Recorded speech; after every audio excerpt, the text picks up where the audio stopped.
ఇటు ప్రకారం దొంగ పరిగెత్తుకొచ్చారా? దొంగ? అవును, ఇల్లు సోదా చేయవలసి ఉంటుంది.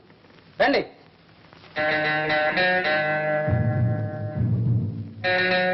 వెతకండి.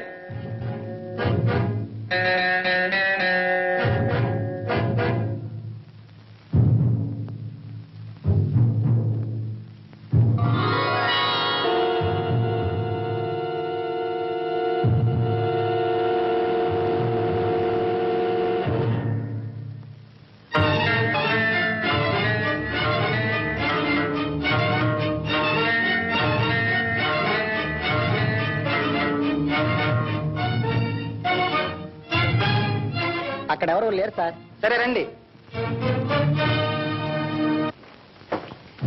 ఏమిటండి ఇలా వచ్చారు? ఒక పాత కెరీట్ పారిపోయి ఇచ్చారు. ఇంట్లోకి వచ్చాడమని వెతకడానికి వచ్చాం. ఎవడండి వాడు? వీడు పాత కెరీట్. ఈ మధ్య హత్య కూడా చేశాడు. తప్పించుకు తిరుగుతూ ఈ ఊరు వచ్చినట్టు జాడ తెలిసింది. ఎక్కడైనా కనపడితే మీరు వెంటనే తెలియజేయాలి. అలాగే సార్.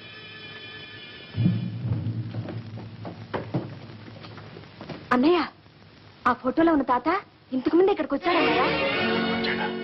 అవునన్నయ్య, పాపం ఆయన ముఖం చూస్తే కూలీకోలా లేడన్నయ్య. చాలా నీరసంగా ఉన్నాడు. అందుకని కూర్చోబెట్టి అన్నం కూడా పెట్టాను. అన్నం కూడా పెట్టాను. అవునన్నయ్య, అమ్మ ఫోటో చూసి తెలిసినట్టుగా మాట్లాడాడు. నీకు రాజా అనే ఒక అన్నయ్య ఉండాలే అని అడిగాడు. అవునన్నాను. ఇంతలో తలుపు కొట్టే చప్పుడు వినపడేసరికి దొడ్డుగుమ్మని తీసుకుని వెళ్ళిపోయాడు. మళ్ళీ వస్తానన్నాడు. వస్తాను. అయ్యో, వాడు పగబట్టిన తాతు బాబమ్మ.